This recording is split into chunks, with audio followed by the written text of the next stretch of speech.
Selamat pagi semuanya, balik lagi di channel gua. Di pagi hari yang cerah ini, kita akan mereview atau membahas mobil ini. Ini adalah Toyota Kijang Innova tipe G tahun 2021 yang facelift dengan transmisi otomatis 6 speed. Dan kita akan mengulas tentang mobil ini, apa saja kelebihannya dan apa saja kekurangan pada mobil ini. Pertama dari desain depannya dulu ya. Desain depannya ini menurut gua jauh lebih gagah, jauh lebih ganteng dibandingkan model sebelumnya. Artinya yang sebelum facelift, dia ala-ala Hilux gitu ya. Jadi terkesannya kelihatannya itu gagah banget, apalagi warna hitam seperti ini.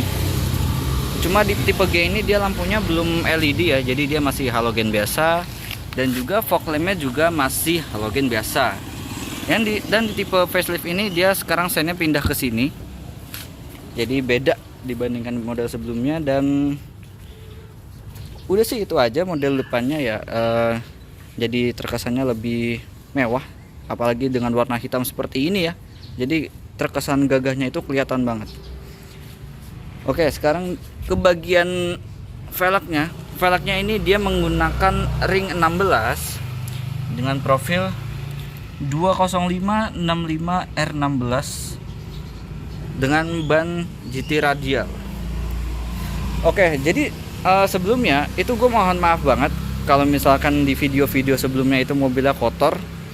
Ya kita tahu sendiri lah ya, sekarang musim hujan itu enggak, jadi seharian tuh hujan nggak berhenti. Sekarang alhamdulillah beberapa hari ini udah hujannya itu juga nggak sering-sering banget. Jadi sekarang mobilnya sudah bersih habis gue cuci. Dan kita akhirnya bisa ngonten lagi di hari yang cerah ini tanpa ada mendung sama sekali. Ini spionnya, cuma sayangnya di tipe G ini dia belum bisa retractable mirror ya, jadi masih spion manual biasa. Dan ini juga udah ada side body molding. Ini tambahan, sebenarnya ini tipe G yang biasa, bukan G Lux. Jadi ini side body moldingnya itu pasang sendiri. Ini juga udah dikasih chrome, aslinya nggak ada, ini cuma aksesoris. Selebihnya masih sama sih ya. Di bagian sampingnya ini juga aksesoris tambahan, kita tambahin sendiri. Bagian sampingnya nggak ada ubahan sama yang sebelum facelift. Langsung kita ke bagian belakangnya. Dan di bagian belakangnya ini juga gue udah kasih rear bumper ornament ya. Aslinya kan juga nggak ada, karena ini kan tipe G biasa, bukan tipe G Lux. Kalau tipe G Lux, bagian di ban serepnya itu dia dikasih cover. Kalau ini kan nggak ada. Oke, kalau dibandingkan tipe V dan tipe Venturer itu lampunya di ini masih biasa banget ya. Nggak seperti tipe V dan Venturer itu kan dia di sini udah ada list warna hitam gitu ya. Tapi nggak apa-apa. Dan tipe G juga nggak ada rear defogger seperti tipe V dan tipe Venturer, tapi semua sudah dikasih spoiler untuk all type. Jadi tipe G, V dan Venturer itu juga sudah ada spoilernya. Oke, sekarang kita masuk ke bagian dalam ya. Tapi sebelum kita masuk ke bagian dalam, ada hal yang belum gua sampaikan tadi yang mengenai fog lamp. Kalau tipe G itu memang agak gede fog lampnya, cuma dia masih bohlam. Kalau tipe V dan Venturer, meskipun dia fog lampnya lebih kecil, tapi dia sudah menggunakan lampu LED untuk fog lampnya. Oke, sekarang kita masuk ke bagian dalamnya karena kuncinya sudah ada di dalam. Let's go. Ini kemoceng kita taruh dulu sini. Oke. Sekarang kita nyalakan mesinnya dulu ya.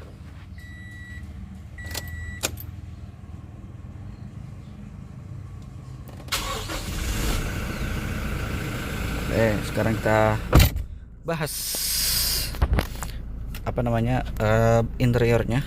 Pertama dari instrumen cluster ini juga dia sangat-sangat beda ya dibandingkan tipe V dan Venturer. Kalau tipe V kan itu dia udah bener-bener udah layar ya. Jadi dari atas ini itu udah full layar semua. Kalau tipe G itu dia cuma setengah. Jadi terkesan biasa aja sih sebenarnya. Tapi untuk masalah apa namanya, di speedometer itu juga dia sudah ada kecepatan rata-rata, waktu tempuh, eco indikator tapi ekonya lagi off, pengaturan, terus ini kilometer per liter. Nah ini 11,5 ya, lumayan irit lah untuk mobil sebesar ini dengan mesin diesel ya. Terus ini jarak tempuh yang kita bisa capai di di batas BBM kita, konsumsi bahan bakar kita masih misalkan ini setengah ya, jadi dia bisa masih bisa menyentuh jarak hingga 249 km. Oke, dari semua dashboardnya ini masih sama aja dengan yang versi ribuan sebelumnya. Dan untuk tipe G sayang banget ya, dia model AC-nya masih knob kompor gas begini. Jadi sayang banget dibandingkan tipe V dan Venturer yang dia sudah digital. Dan ini head unitnya dibandingkan tipe G yang sebelumnya, dia sekarang sudah berubah menjadi 8 inch.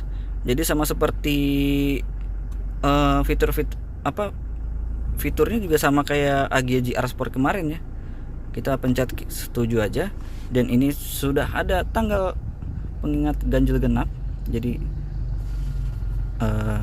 bagus untuk mengingatkan kita ini tanggal ganjil atau genapnya. Oke, ini sekarang sudah ya, ini di Bluetooth audio ya. Oke, sekarang kita pengaturan. Sorry, kita ke home. Nah, tampilannya tuh seperti ini. Jadi kita ke aplikasi. Itu semua sama seperti AGG R Sport kemarin. Dia juga sudah ada iPod, Bluetooth untuk telepon, buat kaset, masukin kaset di sini. Terus ada AV mati, ini gue juga nggak tahu apa. Di sini juga ada voice command, audio buat Bluetooth, USB, Telink, radio, dan M Toyota. Tapi kayaknya di AGG R Sport kemarin tuh nggak ada M Toyota ya. Tapi nggak tahu lagi, ntar kita lihat ada apa enggak. Nah, ini juga dia pengaturan itu juga banyak ya. Ini seperti pengaturan tampilan, pengaturan tampilan lampu latar. Jadi kalau misalnya mau redupin bisa. Ini kan jadi gelap. Nah, kalau mau diterangin lagi juga bisa. Tadi kan di maksimalnya 4 ya. Terus sudut pandangnya juga bisa diatur. Terus kita pengaturan gambar gue nggak tahu deh. Pokoknya kita bisa di sistem ada umum, regional, konektivitas itu konektivitas buat Bluetooth ke HP kita.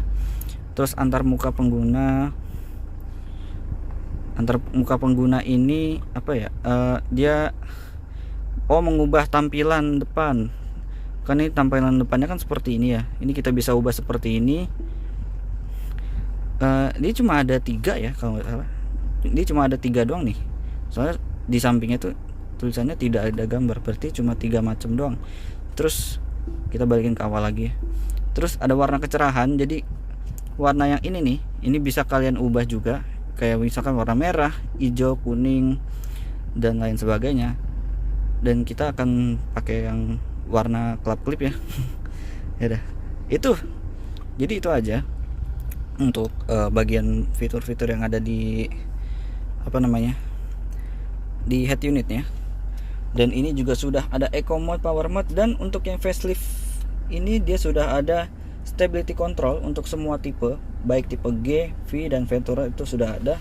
Dan ini transmisinya matic.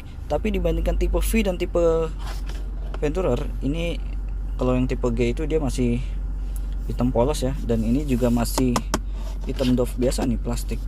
Kalau yang V dan Venturer kan dia pakai piano black. Tapi nggak apa-apa. Ini handbrake-nya juga di sini, dan memang belum elektrik sih. Maksudnya belum electric parking brake. Dan ini juga console box untuk tipe G dia belum dikasih kulit, jadi masih plastik keras gini.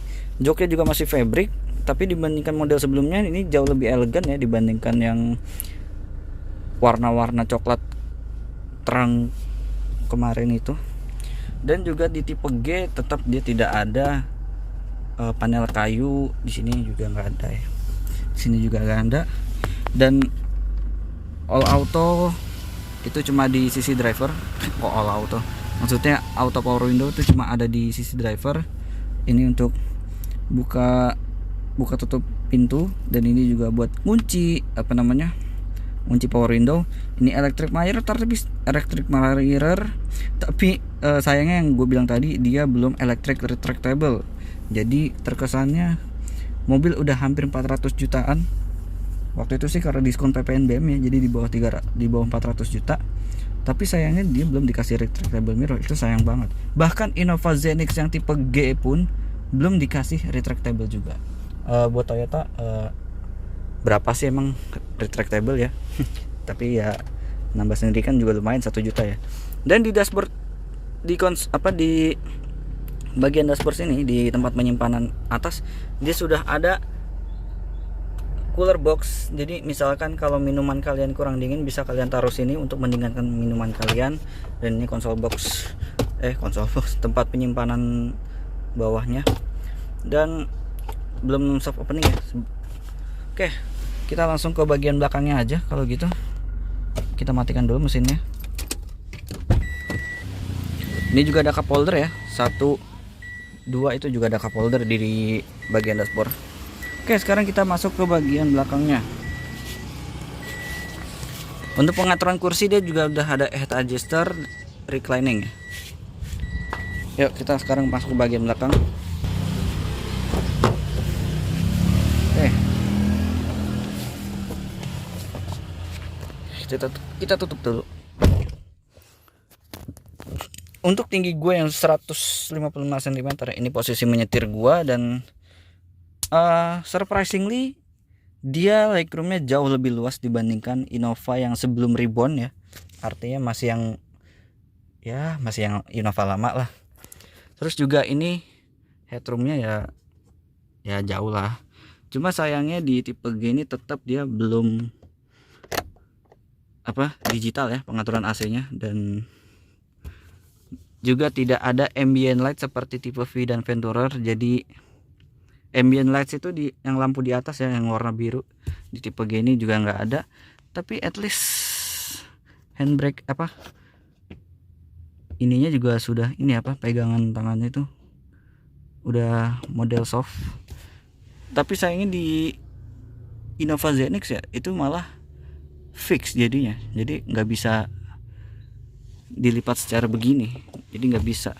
Oke, ini juga sudah ada power outlet di belakang, jadi buat ngecas itu nggak perlu rebutan lagi. Dan cuma di bagian untuk tipe G di tengahnya itu dia nggak ada ini ya headrest, armrest, sorry bagian armrestnya nggak ada. Headrestnya juga ada 3. Oke, bagian belakangnya udah itu aja. Sekarang kita akan masuk ke bagian baris ketiga. Let's go. Sekarang kita akan masuk ke bagian baris ketiga. Apakah sempit atau tidak? Aksesnya dia sudah one touch tumble, jadi sangat-sangat mudah sekali. Kita langsung masuk aja.